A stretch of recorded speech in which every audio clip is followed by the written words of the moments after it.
Hello guys, आज आपल्याला फोटोशॉपमध्ये depression effect जो आहे तर तो बघायचा आहे. तो कसा एडिट करतो आपण. डिप्रेशन इफेक्ट म्हणजे काय, एक सॅम्पल फोटो दाखवतो तुम्हाला मी. या साईडला मॉडेलचा फोटो आहे आणि या साईडला थोडंसं आपण नॉईज वगैरे क्रिएट केलेला आहे आणि इकडे टेक्स्ट ॲड केलेलं आहे. तर हे कसं करायचं आपण त्याच फोटोशॉपमध्ये आपण बघूया. ठीक आहे, सगळ्यात आधी मी या फोटोला मिनिमाइज करतो, फोटोशॉप ओपन करतो. फोटोशॉप ओपन केल्यानंतर आता बाय डिफॉल्ट आपल्याकडे काही फोटोज असतील तर ठीक आहे, नसतील तर तुम्ही गुगलवरून डाउनलोड करून घ्यायचे आहेत. त्याच्यानंतर सगळ्यात आधी फोटो ओपन करायचा आहे. कुठलाही फोटो घेतणार तर शक्यतो त्या फोटोला सिंगल बॅकग्राऊंड असेल तर चांगला आहे, किंवा ह्या प्रकारे बॅकग्राऊंड असेल तर बेटर आहे. सगळ्यात आधी मी काय करणार आहे, आपल्या जो फोटो आहे फोटोमध्ये जो सब्जेक्ट दिसतोय म्हणजेच काय मॉडेलचा जो फोटो आहे तर त्याला क्रॉप करायचा, आपल्याला बॅकग्राऊंड रिमूव्ह करायचं. थोडक्यात मी सिलेक्टमध्ये गेलो आणि सब्जेक्टमध्ये गेलो. त्याच्यानंतर ऑटोमॅटिकली त्याने सब्जेक्टला सिलेक्शन केलेलं आहे. हा लॉग जो आहे ते याला मी काढून घेतोय.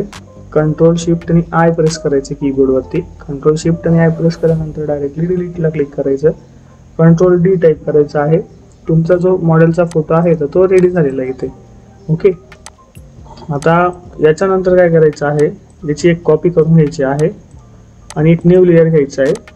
तो लेअर जो घेणार तुम्ही तर तो सगळ्यात, आता बघा, 1 नंबरला कॉपी, 2 नंबरला माझा मॉडेलचा जो लेअर आहे तो, आणि लेअर 1 जो आहे आता नवीन घेतलेला लेअर त्याला मी इथे घेतलेला आहे. ओके, मी इथे फील्डमध्ये गेलो आणि सॉलिड फील्डमध्ये जाऊन त्याला थोडासा व्हाईट टोनमध्ये करून घ्यायचा आहे आपल्याला ज्या प्रकारे.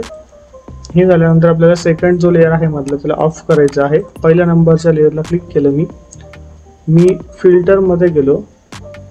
लिक्विफाय नावाचं जे फिल्टर आहे त्याला मी क्लिक केलं आहे आणि इथे गेल्यानंतर ह्या व्हॅल्यू ठेवायची आहे 150-32. हे ठेवल्यानंतर इथे क्लिक पाहिजे तुमचं, ह्या व्हॅल्यूज अशाच पाहिजे. नसेल तर तुम्ही ब्रश 150च्या ऐवजी कमी जास्त करू शकता. तुमचा फोटो जर पिक्सल कमी जास्त असेल तर त्यानुसार तुम्ही करा. मला 150 मी ठेवलेला आहे, 32 मी त्याची डेन्सिटी ठेवलेली. त्याच्यानंतर सिम्पल काय करायचं आहे, मॉडेलच्या फोटोवरून मी इकडे फक्त काय करतो, ड्रॅग करून घेतो ह्या टाईपमध्ये असं.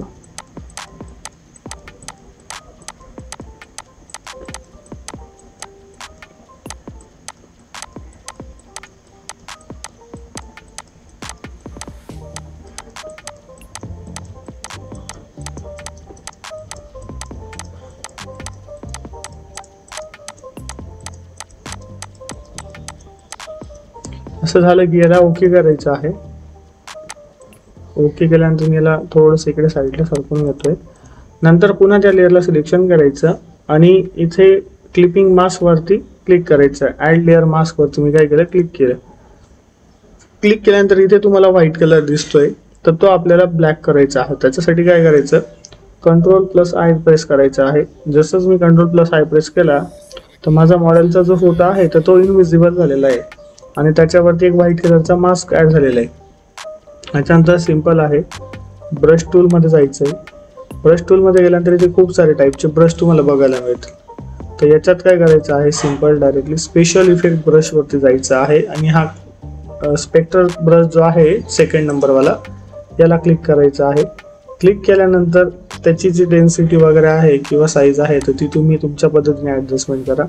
मी आता माझ्या फोटोच्या पिक्सलनुसार त्याला 200 वर घेतोय आणि त्याच्यानंतर बाकी त्याची ओपॅसिटी आणि फ्लो वगैरे तो ॲज इट इज ठेवायचा आहे.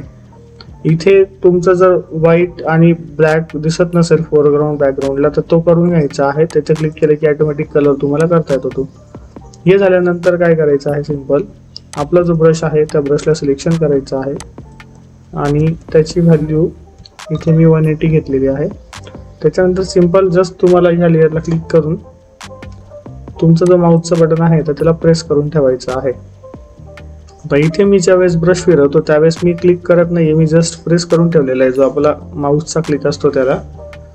आणि सब्जेक्टचा जो पुढचा पार्ट आहे तर त्याला मी पूर्ण क्लिअरली दिसला पाहिजे किंवा विजिबल झाला पाहिजे ह्या हिशोबाने मी त्याला ब्रश अप्लाय करतोय. त्याच्यानंतर आता ह्या साईडला, इकडच्या साईडला माझं आता जिकडे आपण लिक्विफाय इफेक्ट दिलेला आहे तिकडे आपल्याला थोडं दाखवायचंय, म्हणून मी ब्रशची साईज काय केली, थोडीशी वाढवून घेतली इथून आणि नंतर जस्ट इथे क्लिक करतोय. सिंगल क्लिक केल्यानंतर बघा तुम्हाला तुमच्या फोटोमध्ये तो इफेक्ट थोडासा क्लिअरली शो होईल. आता ह्या पद्धतीने आपण इथे आता काय केलेलं आहे, तो इफेक्ट देऊन घातलेला आहे. त्याच्यानंतर मी टेक्स्ट टूल मध्ये गेलो. ओके, आणि हॉरिझॉन्टल टेक्स्ट घेतला मी. फॉन्ट तुमच्याकडे नसेल तर मी DA फॉन्ट जी वेबसाईट आहे तुम्हाला सगळ्यांना सांगितली, तिथून हा जो फॉन्ट आहे हा डाउनलोड केला मी. आणि जस्ट मी इथे टाईप करतोय M, त्याच्यानंतर एंटर द्यायचं आहे खाली यायला. ODEL सगळ्यांना सिलेक्शन करा. इकडे यायचं आहे प्रॉपर्टी मध्ये आणि इथे कॅपिटल वरती क्लिक केलं मी. ओके केलं. आता हा जो टेक्स्टचा कलर आहे हा तुम्ही तुमच्या पद्धतीने पण ठेवू शकताय, बट मला हा कलर जो आहे मी याला घेताना इकडे स्किन टोन जिथे डार्कनेस वाटते आपल्याला किंवा हेअर्स कलर आहे तर त्या कलर मध्ये घेतलाय की तो त्या इमेजला मॅच होऊन जातोय. हे झाल्यानंतर बाजूला मी क्लिक केलं.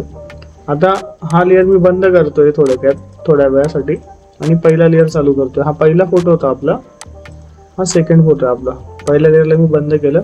हा सेकंड आपला जो आउटपुट आहे तर तो आपल्या इथे आलेला आहे. आपल्या पोर्टफोलिओच्या कव्हर पेजसाठी आपण असे इफेक्ट किंवा हे आपण इमेजेस अशी डाउनलोड करून किंवा आपल्या स्वतःच्या इमेजेसला असा इफेक्ट देऊन आपण घेऊ शकतोय.